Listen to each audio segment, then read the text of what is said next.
What's happening, crypto fam? Welcome back to Look at Crypto. I'm Scott. It's a pleasure to have you here. I appreciate you taking the time out to consume the content, so thank you. Today, I've just seen this drop. Ripple CTO explains why the coming cross-chain bridge is important for XRPL. This is super bullish news. It should, in theory, blow the ledger up, put all attention on the ledger for the time being, but that don't seem to happen. So let's see what he said, and then we'll have a little delve into it. I might just play the video, you know, why not? Let's listen together. XLS 38D is an amendment to support cross-chain bridges. This enables interoperability between different networks. The XLS 38D proposed standard will allow tokens from one blockchain to be locked in an account on the XRP Ledger, while an equivalent amount of tokens is issued on another blockchain, increasing the use cases and adoption of the XRP Ledger. The team has made design changes to XLS 38D to support multiple bridges per door account for libraries, explorers, witness servers, and to improve user experience. I want to take a minute to explain why I think these cross-chain bridges are important and why sidechains are important. The XRP Ledger main network is great for payments. It's the home of XRP. And you can use it for other things too. But the idea that everybody will be able to do everything that they might want to do on a single layer one is just unrealistic. No matter how much it scales, there's going to be a limit. And there's going to be people who are going to want to do higher numbers of transactions. There's going to be people who want more computing power. There's going to be people who want very specialized transactors that demand a lot of resources. There's storage that can only go around so much. And there's trade-offs with putting something on the XRP Ledger mainnet. If you put something on the XRP Ledger mainnet, every XRP Ledger mainnet node has to store and relay those transactions. And that creates a scarce resource that we can only divide so far. It's a lot, but it is not infinite. Whatever capacity it has, that's all it has. Whatever capabilities it has, there are going to have to be capabilities that it doesn't have. No layer one is ever going to be everything to everyone. And if we don't want that to be a huge downside, if we don't want that to fragment the community, what we need is the ability to have asset portability so that XRP is not limited to the XRP ledger, or other issued assets aren't limited to their home ledgers. Because if you want to build up some other function on some other ledger, you have to be able to get real value onto it. If you have to build a new token or issue a new stablecoin or just build up the sort of whole asset infrastructure from the ground up, that's going to stifle innovation. The other thing that it's great for is to be able to test out things that might be useful on the main network. I'll talk about hooks later, but hooks is a good example of something that you might not want to adopt on the main network immediately because of some of those trade-offs. No matter how good you think it is, it has costs associated with those benefits. And it would be sort of risky in the extreme to just adopt it on the mainnet and hope that those trade-offs work out in our favor. The level of confidence that you need to have to risk harming the main network is very, very high. Interesting. I mean, there's quite a lot to unpack there. Quite a bit to unpack there. But what's fascinating? Chain bridges are important and why sidechains are important. The XRP Ledger main network is great for payments. It's the home of XRP. And you can use it for other things too. But the idea that everybody will be able to do everything that they might want to do on a single layer one is just unrealistic. So that... we pushed this for years. Like, not only could it potentially be physically unrealistic due to the software and hardware and the coding and fundamentals of each blockchain and what they've been set up to do, but you're also unrealistic because I don't care how good your blockchain is, I don't care how fast it is, how efficient it is, or anything. There's always going to be someone who's like, I'm not using that because that bastard made it. Or I'm not using that because they're using it. Or I'm not using that one because they've made it and he's using it. There's always going to be them people. So that, yeah, there has to be a little bit of leeway where, I mean, how many times we were singing it in the past? Interoperability is the key to blockchain working in the future and it going as far as everyone in the space truly believes it can go.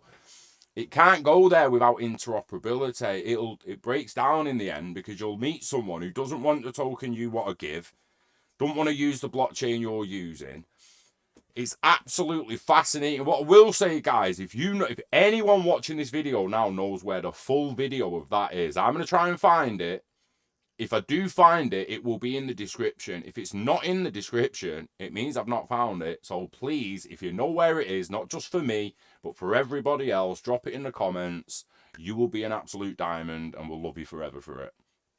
Like I say, I've only just spotted this. I think these only dropped it about an hour ago, to be perfectly honest. Now, I've got a feeling the rest of this is going to be a write-up of what he just said. So, meanwhile, Schwartz argued the layer 1 solution cookie. Yep, it's unrealistic. The scalability improves on the main. Yeah, I mean, what do you think in the comments, guys? Because this is absolutely fascinating. Now, we've talked about bridges in the past. We talked about everything being interoperable in the past. Talk about it a lot with Root. Root have already got their own bridge to XRP, bridging XRP to the Root network. This is really starting the conversation now and getting everyone to actually look at interoperability, side chains.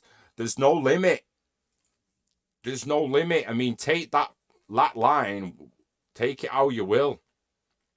But there is no limit to side chains. What is limited is the actual network itself, as he suggested. But the memory bit was fascinating.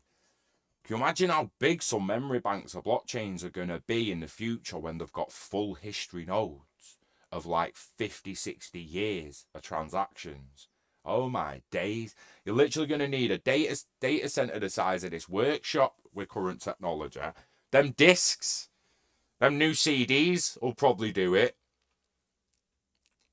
Blockchain data on CDs, petabyte CDs. Let me show you that before I close the video. Let me show you them. Yeah, the petabyte. Like, I'm talking to you like you can answer me. Like I'm live. What you doing? We don't want to F8 or anything or whatever that was.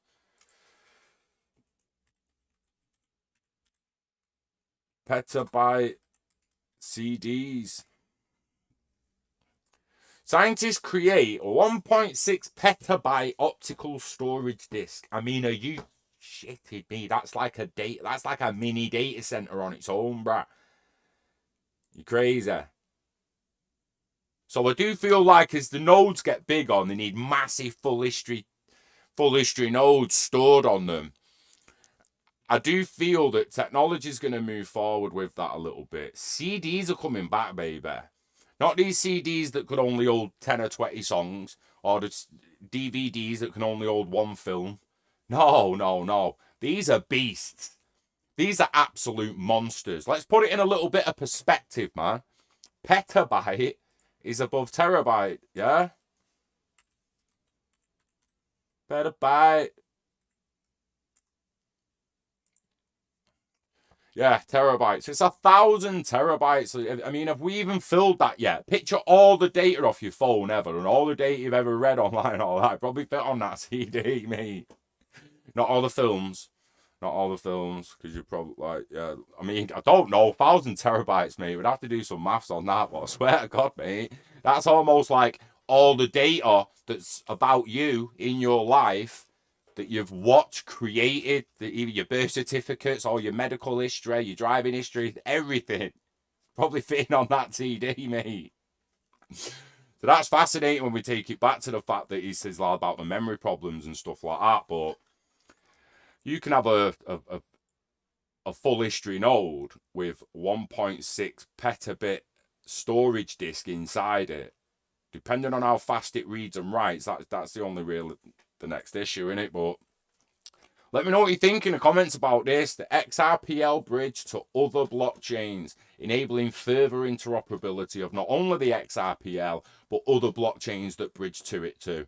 This is fascinating, bullish news for me. I want to know what you think in the comments, so let us know. Like, share, subscribe, all that dance. Share it with your friends. Continue the conversation outside this space. Let's get people involved.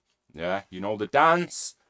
Health, wealth, happiness is what we strive for. Live long and all that, baby. And I'll see you on the next one. Peace.